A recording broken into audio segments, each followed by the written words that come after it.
بسم الله الرحمن الرحیم. نننی موضوع مو درس مو د سټایل له برخې نه شروع کیږي. موږ سټایل برخه وایو. د سټایل البته د سټایل ګروپ دی. د کې د متن مربوطه سټایلونه پراته دي چې تاسو له دې لارې نه کولی شئ د ټکس یا د متن لپاره سټایل ورکړئ یا ډیزاین ورکړئ. خو موږ دې ځای کې لوستي وو چې تاسو دلته فونټ سټایل انتخابوئ یا له دې ځای نه د متن لپاره فارماټ ورکوئ. ولې دا فارماټ او سټایل له دې برخې سره توپیر لري. توپیر یا فرق په څه کې دی؟ دې برخې ته موږ کولی شو چې هر متن ته فارماټ ورکو، ډیزاین ورکو. ولې د سټایل له برخې نه تاسو مشخص عنوانو ته کولی شئ سټایل ورکړئ. کولی شئ ټولو برخو ته یې ورکړئ، خو موږ عنوان ته له دې ځای نه سټایل ورکوو. دا چې ولې عنوان ته له دې ځای نه سټایل ورکوو، زه اوس تاسو ته په یو موضوع کې تشریح کوم.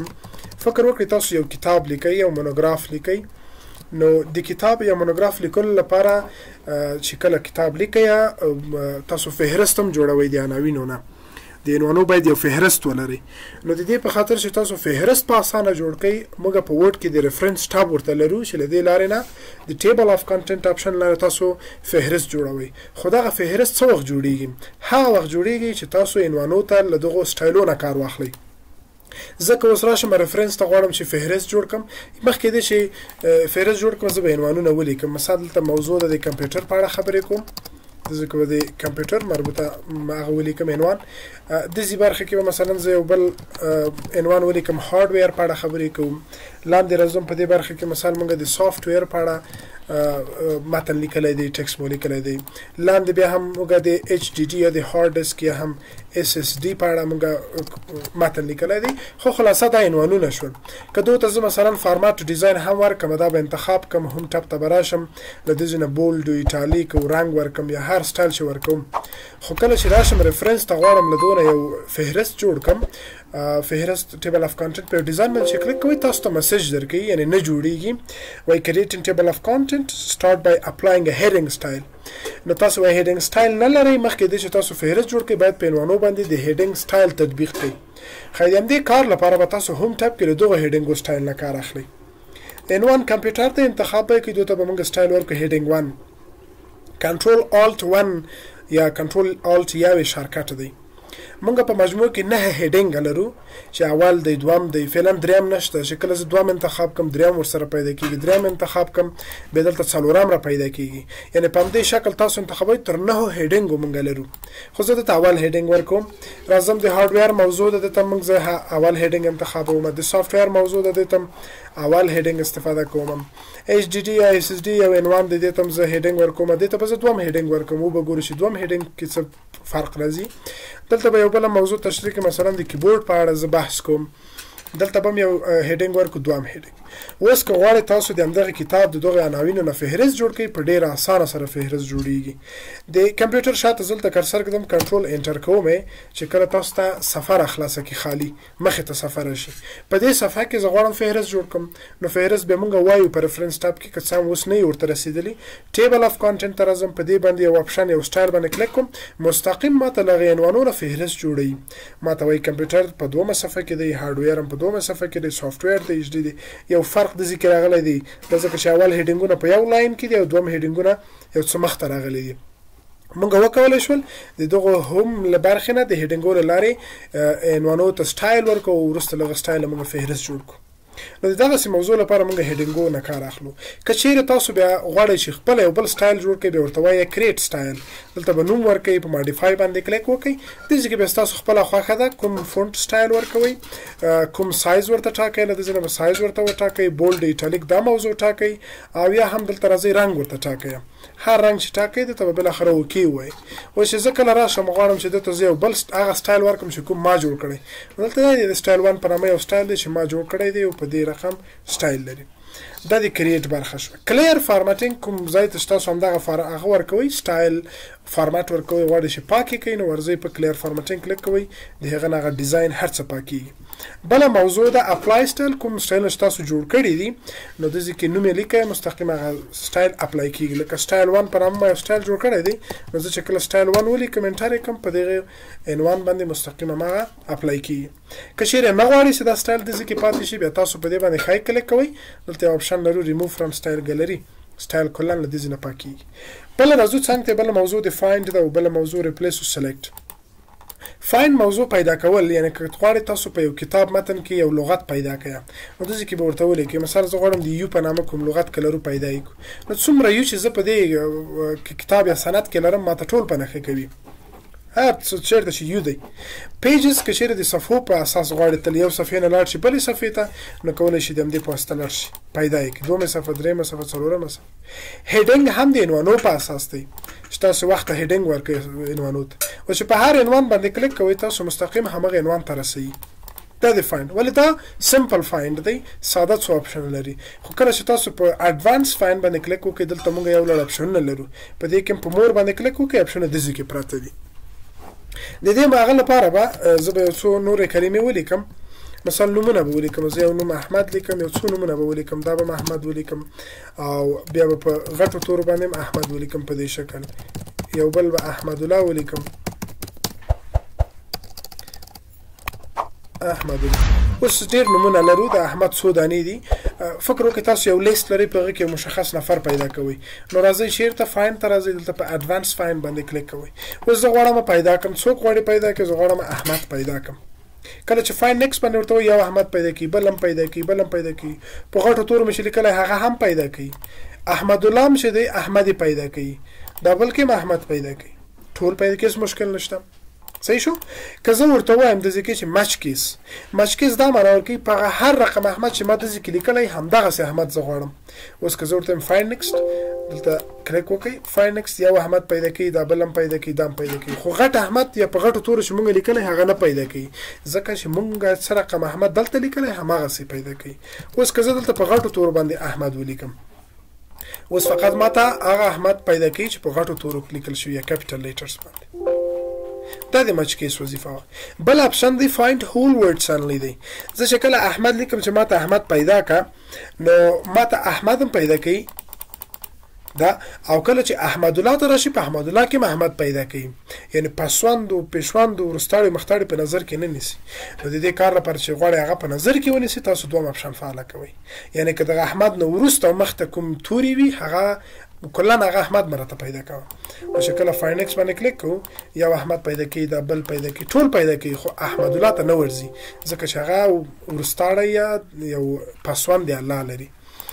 بل یوزډ وایل کارت دی. یوز وایل کارت که چېرې تاسو کومه کلمه د اول او د آخر توري په اساس پیدا کوئ لکه څه رقم زه بلته څو کلمې نور هم ولیکم مثلا زه به یو کلمه ولیکم کمپیوټر به ولیکم داسې کې کمپیوټر یو بل به ولیکم مثلا کار ولیکم یو بل مثلا کوک ولیکم.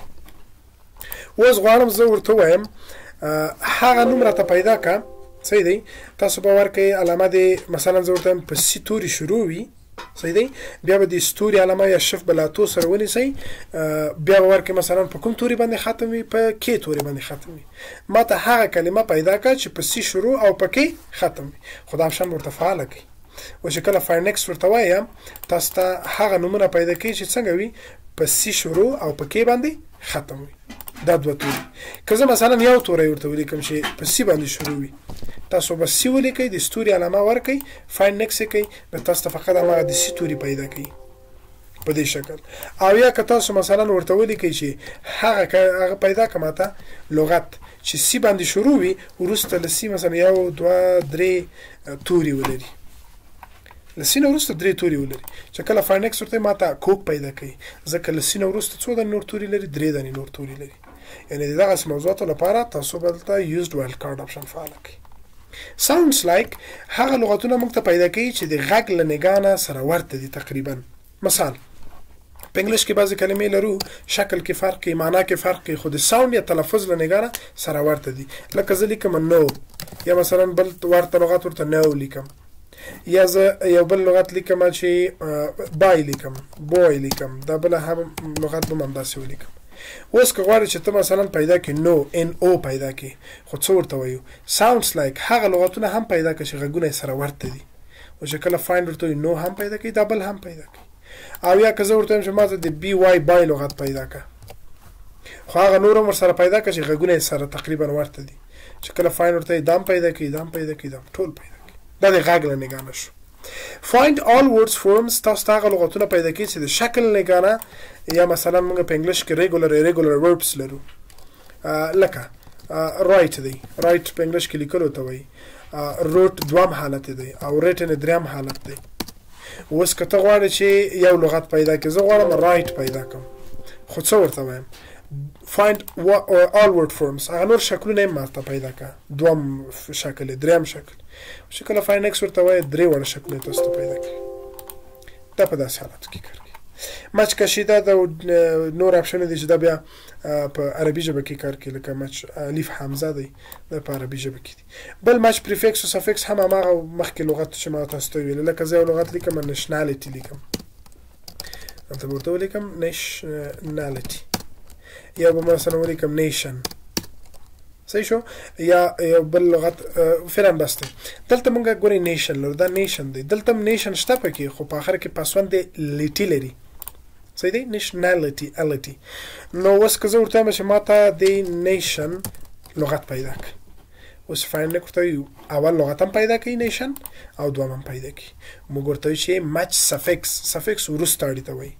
نیشن پیدا کړه خو چې وروسته اړی ونه لري، او چې کله ورته وایي چې نیشن یو دانه پیدا کوي، بل نه پیدا کوي ځکه چې هغه یې وروسته اړی لري. یا مثلا زه یو بل لغت ورته ولیکم، ورته وایم ماته هپي پیدا کړه، او بل به یو انهپي ولیکم. هپي لغت دی، انهپي هم لغت دی چې مخ ته اړی لري. نو که زه ورته ولیکم چې هپي پیدا کړه، هپي پیدا کوي، اوس دلته سپیل مې غلط لیکلی، ورته وایي هپي پیدا کړه. کله چې فاین ایکس ورته ګورئ په ان هپي کې هم هپي پیدا کوي او بل لغت هم ورسره پیدا کوي. ولې بل لغت پیدا کوي؟ ځکه چې موږ دلته کوم اپشن نه دی ورته فعاله کړی. نو موږ ورته چې مچ پریفکس هغه هپي پیدا کړه چې مختاړی ونه لري، مخې ته کوم توري نه وي. چې کله فاین ایکس ورته یو دانه پیدا کوي، دا بل ته نه ورځینې پیدا کوي. ولې؟ ځکه چې هغه مختاړی یا یو پیشوند لري. لاندې دوه اپشن نور دی، اګنور پنکچویشن کریکټرز، اګنور وایټ سپیس کریکټرز. لکه زه یو لغت لیکم داسې کې، داسې لغت ولیکو لکه کمپیوټر، دا بل به هم کمپیوټر ولیکم، خو یو کار به وکړو چې د ترمنځ به زه سپیس ورکړم، فاصله. یو بل کمپیوټر به ولیکم، خو د دوه ترمنځ به زه یو ډاټ ټکی ورکړم. اوس که غواړم چې ورته وایم کمپیوټر پیدا کړه، ماته د کمپیوټر کلمه پیدا کړه، فاین ایکس پیدا کوي، اما دغه نور نه پیدا کوي. ولې؟ ځکه په یو کې له مانه فاصله یا داسې یو سپیس خوړلی دی راغلی، او په بل کې ټکی یا ډاټ راغلی. موږ ورته وایو چې اګنور پنکچویشن له ټکی وي، کامه وي یا سوالیه وي، له دونه هم اګنور شه، یعنې تېرې که سکیپ یې که، او که سپینه فاصله وایټ سپیس پکې راغلی وي، هغه هم په نظر کې مه نیسه، پیدا یې کړه. او چې کله ورته وایي کمپیوټر پیدا کړه، دا هم پیدا کوي، دا بل هم پیدا کوي، بل هم پیدا کوي. یعنی هغه کوم سپیس یا ټکی چې پکې راغلی په نظر کې نه نیسي. خو که دا غیر فعاله کو، بیا هغه په نظر کې نیول کېږي. دا د فایند وظیفه وه. څنګه ریپلیس لرو؟ ریپلیس کله چې تاسو غواړئ یو نوم د بل نوم پر ځای راوړئ. لکه دلته ګورئ کمپیوټر لیکل شوي، زه به دغه کمپیوټر نوم سم ولیکم. تاسو یو کتاب لیکئ چې په هغو کې ټول ځای کې کمپیوټر، مثلا کلمه کمپیوټر ده، خو تاسو نه غلط شوی دی، نه غواړئ چې دا کمپیوټر ولیکل شي. هغه ټول ځای کې باید مونږ هارډویر لیکلی وای، یا مونږ باید سافټویر لیکلی وای، یا یو سند تا جوړ کړی دی، یا یو کتاب دی جوړ کړی دی چې په هغې کې ټولو ځای کې د احمد نوم راوستی دی، په ټولو ځای کې د احمد نوم راوستی. اما نفر درته وایي چې نه، نفر احمد نه دی، نوم یې محمود دی. نو تاسو نه شئ کولی چې په دې کتاب کې هر نفر ګرځئ احمد پیدا کوئ، یا به په محمود تبدیلوئ. نه، راځئ ریپلیس ته. په ریپلیس کې اول کې ورته ولیکئ کوم نوم غواړئ پیدا کړئ. زه د احمد نوم غواړم پیدا کړم. په کوم نوم یې غواړئ واړئ، دغه احمد تبدیل کړئ، په محمود باندې غواړم تبدیل کړم. ریپلیس یو دانه درته چینج کړي، که ریپلیس آل ټول چینج کړي، ورته ټول چېرته چې احمد دی ټول په محمود تبدیل شي. کله چې اوکې ورته وایې دا دی چېرته چې موږ احمد درلودل ټول په محمود باندې تبدیل شو. اپشن یم فایند ته ورته دي، فقط دغه دوه خبرې. ګوټو تاسو رسوي، کرسر مو لیږدوي کوم ځای ته؟ پیج کومې صفحې ته لاړ شو. مثلا صفحې ډېرې لرئ، زه غواړم له اولې صفحې نه مستقیم لاړ شم 20مې صفحې ته، نو تاسو هلته 20 ولیکئ. غواړم له 30مې صفحې نه 200مې صفحې ته لاړ شم، تاسو هلته 200 ولیکئ. سیکشن دی، لاین دی، بوک مارک، دغه بعضې موضوعات چې موږ نه دي ویلي، وروسته ټبو کې راځي، کولی شئ دغو برخو ته تاسو ځان ورسوئ. دا و د فایند ریپلیس موضوع. یو بله موضوع د سلیکټ آل لرو، یا کنټرول ای شارټکټ دی چې کله تاسو ټول متن انتخابوئ، نو دلته وایو سلیکټ آل، او یا د کیبورډ نه ورته وایي کنټرول ای. او بل موضوع د دې کې سلیکټ آبجیکټ په صورت کې چې تاسو د انسرټ لټابه چې مونږ نه دی ویلای شپ یا عکس تاسو راوړی یو شپ وي زبرته یو بل شپ هم رسم کوم په دې شکل ځکه به یو بل شپ رسم کوم د دوه سره به زما ته نه ولیکم یعنی به ټکس په ولرو اوس زه نه غواړم ټکس انتخاب کوم فقط غواړم شکلونه انتخاب کوم بیا تاسو سلیکټ راځئ په سلیکټ آبجیکټ باندې کلیک کوئ داسې سلیکشن وکړئ په دې رقم کلیک ونیسئ کشي کوئ هر څومره ساعت کش کوئ فقط تاسو ته څه انتخابیږي شپ یا شکل انتخابیږي یو منظم انتخاب نشو زه به له سره انتخاب کوم ده اوس فقط په دې کې مونږ شکلونه یا شپونه انتخاب دغه سلیکشن پانل تاسو ته ښیي چې څو شپه لرئ هاید آل ټول پټوي شو آل تاسو ته ټول ښیي او کولی شئ د ځینې هم دانه دانه تاسو شو هاید یې کړئ خو په دې کې آپشن غیر فعال دی دا آپشن وظیفه څه ده دلته زه پاراګرافونه ډېر لرم خو په بعضو پاراګرافو کې به مشخص رنګ ورکړم مثلا دا سور رنګ به زه ورکړم په دې شکل دا پاراګراف ته به مې یو سور رنګ ورکړم دا سور دی منځ کې بیا دغه پاراګراف دی چې په دې رنګ لري دا دار دی اوس که څوک وغواړي چې هغه پاراګرافونه انتخاب کړي کوم چې سره ورته دي یو ډول ډیزاین لري زه غواړم دغه سره پاراګرافونه انتخاب کړم که زه دغه اول پاراګراف انتخاب کړم تر دې ځي که ښکته راځم په دې شکل یو مخیزه پرې راځم نو دغه دویم پاراګراف هم انتخابیږي زه نه غواړم دا انتخاب شي دا تر دې انتخابي که ته راشي دوهم انتخاب کې اول بیرته له سلیکټ وځي خی څه وکړو چې په یو وخت کې درې وړه زه انتخاب کړم په یو پاراګراف به کرسر کېږدئ پارې وچېږدئ ور به شئ سلیکټ ته دا آپشن فعاله دی دلته به ورته چې سلیکټ آل ټکس وذ سیملر فارمټینګ هغه ټکسونه انتخاب کړه چې یو ډول ډیزاین او فارمټ لري کله چې کلیک وکړئ تاسو ته فقط هغه سور رنګ فارمټ ډیزاین چې لري هغه پاراګرافونه انتخابوي کولی شئ باک سپیس یې کوئ پاک یې کوئ یا نور هر کار چې پرې کوئ دا دی سلیکټ موضوع او دا په ټوله کې د هم ټاب که چیرې کوم سوال او پوښتنه لرئ کولی شئ موږ ته په کومنټو کې له ځانه سره پرېږدئ او د درسونو د لړۍ د لا ښه والي لپاره کولی شئ موږ سره خپل نیک نظرونه شریک